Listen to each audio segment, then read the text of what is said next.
So welcome back to our YouTube video tutorial of Flutter, and again this is another video of Flutter tutorial. So I think now you are familiar with that part. I no longer have to explain it anymore. I just do stuff. I hope you know how to do it, and if you don't know how to start a project, Flutter project in Flutter, please go back to previous videos, so watch them and you will see how to do it. So I'm going to my class here is going to be Slack clone. So I'm going to extend, this class. I don't have to explain this anymore. I think you already know that, but I just repeat it. Just repeat it so that you can have understanding of how, in general it works. So this is why I don't copy paste the code, so that I write it so that you can memorize it on your end too. So I don't have to explain this. I have already explained this in past videos, so you can watch them if you don't know what I'm doing here.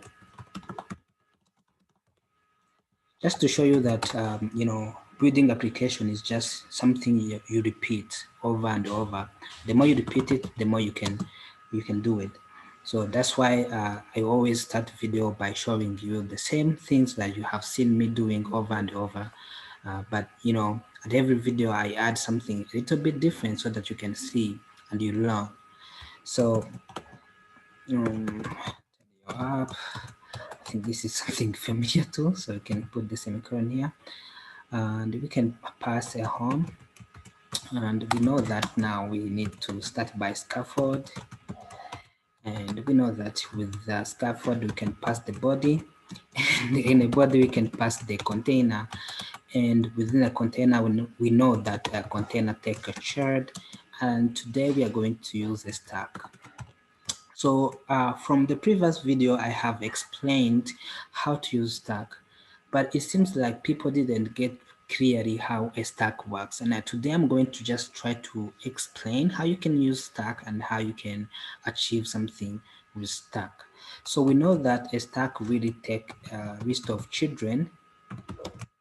So, and these children can be of type widget. By the way, you can pass the type here and pass those lists of widgets. So when we put something like this here, this is to say that it's going to be the list of something. Now, when we call something like this is to be clear that you cannot pass anything other than a widget. Because we know that it should be the list of widgets, then we need to make sure that the type of this list is a widget. So here basically we are saying that a stack should take the children of a list of children of widget children. So now whatever pass, like everything in Flutter is a widget. So what do we mean by that? A widget is a piece of code that is able to draw something on a screen, and these are the class that is predefined, or you can create your own custom class and give it a type of a widget, and it's going to work exactly the same as the native Flutter widget. So that's what we know by the widget. So now here I'm going to have the form. Remember the form that we have seen from the previous video, but I'm going to just keep repeating using the same widget in video, so that you can see like how you can mix the widget and come up with different UI that you want to do. So we learned from the previous video that, okay, let me put this inside, let me create a column here.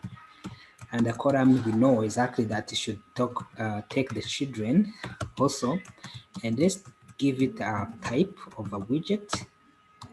And the widget also is going to be, let me pass a form, right? Form, and we know that a form can take a key, right? Okay, let me just cut this. I think I don't need a column here. Okay, let me start by form, because I know within a form, that's where I need a column, because within a form I need to show more than one widget, right? You get the idea.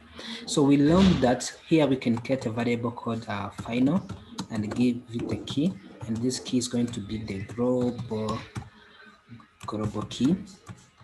Give it a type of form state, and this form state is going to just be invoked like this. This is just to invoke the form like directly.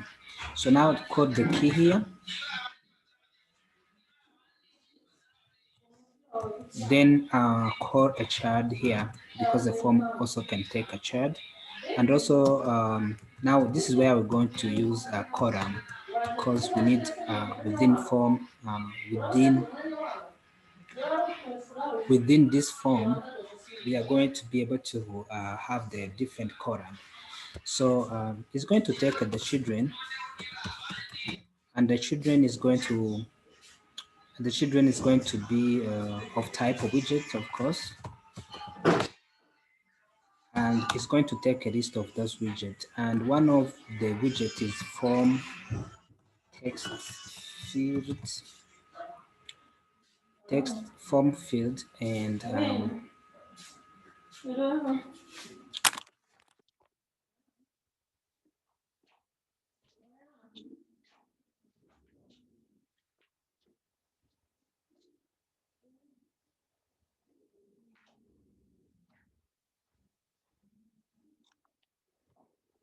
so this text form text field is going to take what?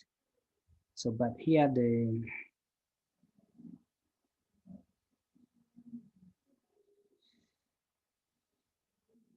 let's see, stylus widget.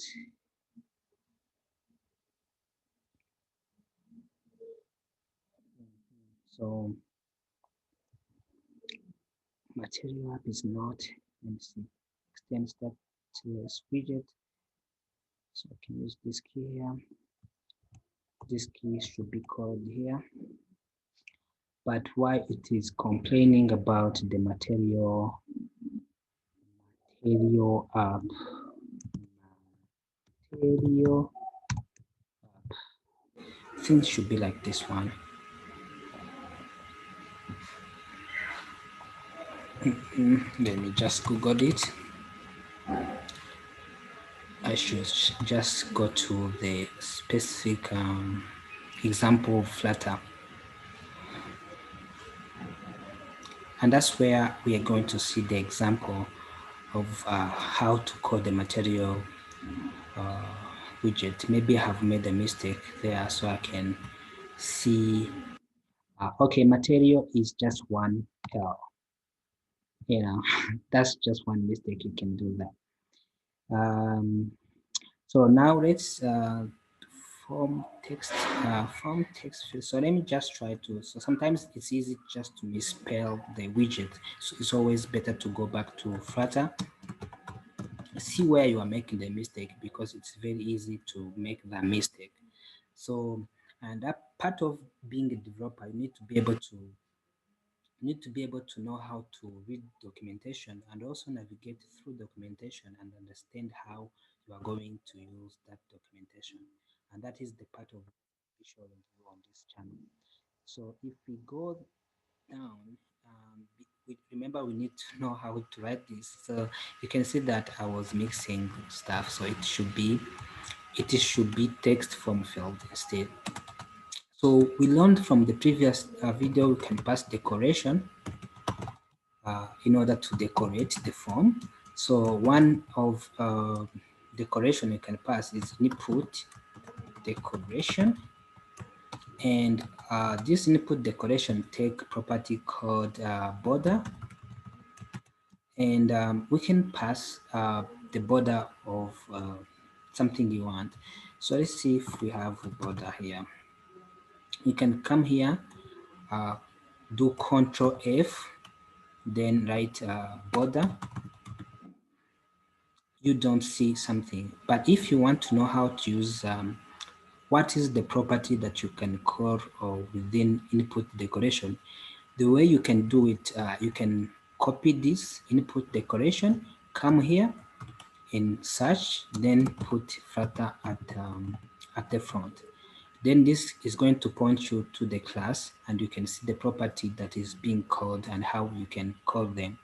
So exactly you got to where to the documentation, to the right documentation. So see, so now you can go to the code sample here and you can see exactly that input decoration here can take the border and one input where the border is outlined input border, so which you can put here. So that's how you can use the documentation and that's how you can Google the specific documentation of something you are looking in Flutter. So now we understand how we can do the search and how we can do a deep dive or through that search documentation that is available on Flutter Web. So now we understand that. So now we have a form here. Remember that this form is within the stack. So in the stack, we have seen that it takes trillion of widget, and this one, this is one widget, which means that we can put another widget at the bottom. Let's say it is a button, but maybe I don't remember how to create a button in Flutter. So how can I do that? I can come here and write Flutter, then button. This is going to point me to different type of button. Maybe I want to use raised button. So raised button is going to be how. So it points me to the liked documentation of a button I can use.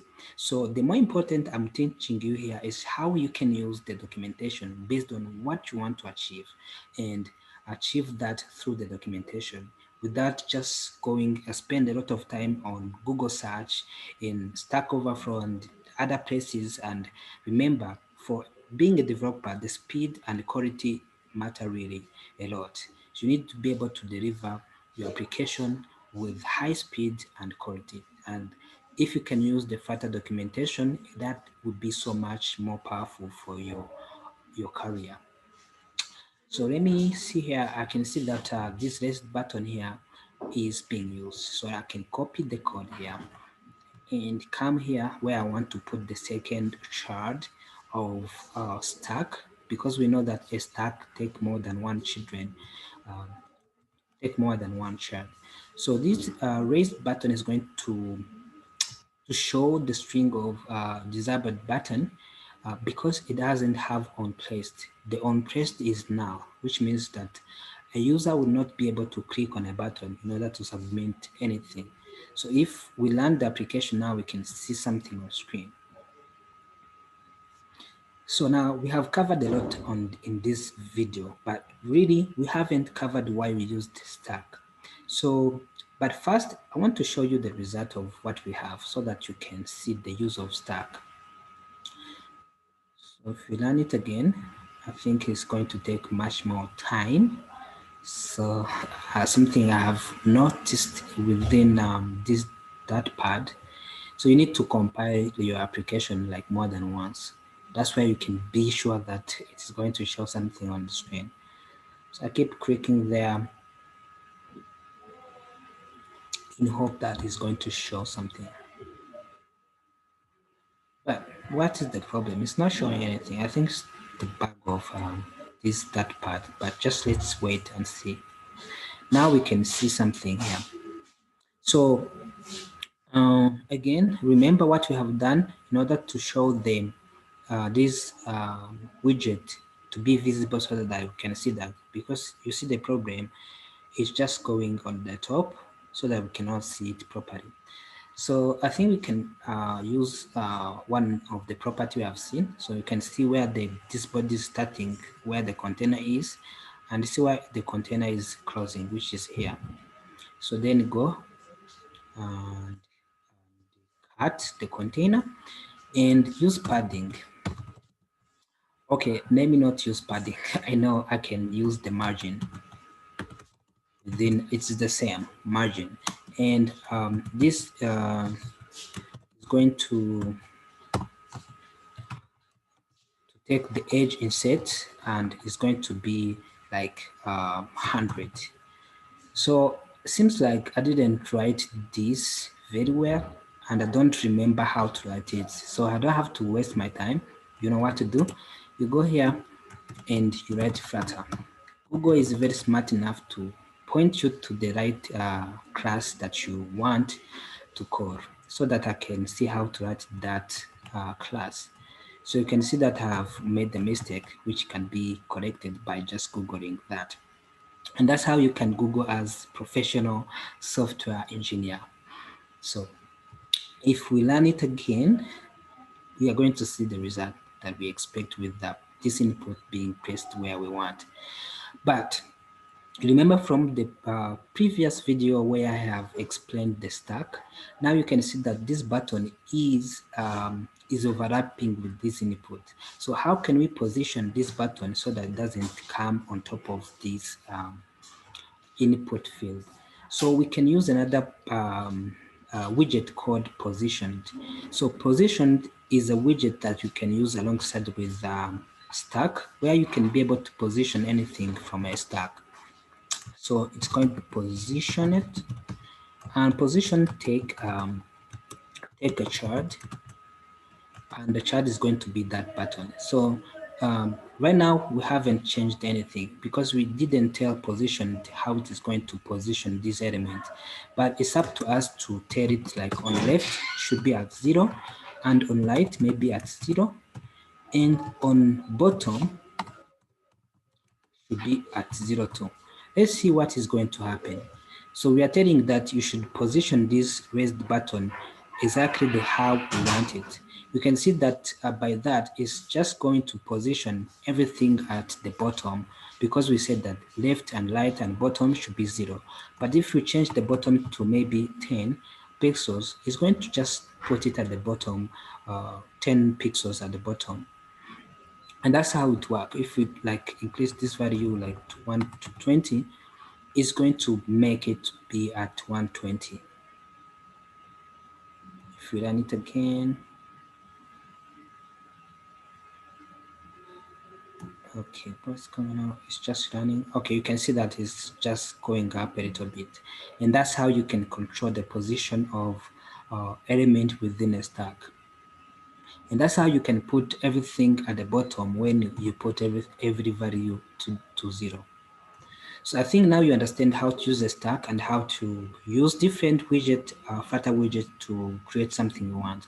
Another bonus on this video is also how you can create, how can you change the color of this button, because you can see that it has the color that is not so beautiful. So we can come here to this button. You know that how we have changed the width of the button. Remember, you can use the container and give it a charge. As always, a container take a charge, but also because we know that a container remove this constant here, because something inside here is not a constant. So now we know that a container can take a color, so you can use that property maybe to grow. Then because container is a parent widget of this raised button, it's going to give us this color as the background of this raised button. So if you run it again, we should see the blue button showing here. Now we can also change the color of this text here. So you come inside this text widget, then you come to this style, and you can change the color, and you can set the color to be white. So it's going to show the white color on the button. I hope now you have learned a lot of how you can design a form, a simple form, and have the button at the bottom. Use stack widget. How to use the stack widget. You can see that stack widget can act like the column widget, but with the little difference that a stack can put a widget on top of another widget if you want. And a good example can be a card. I have explained in the previous video. If you didn't watch it, please go back and watch it.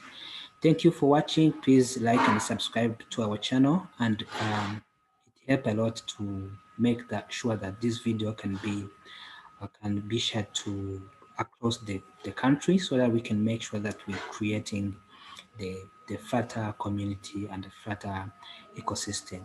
Thank you for watching. See you next time.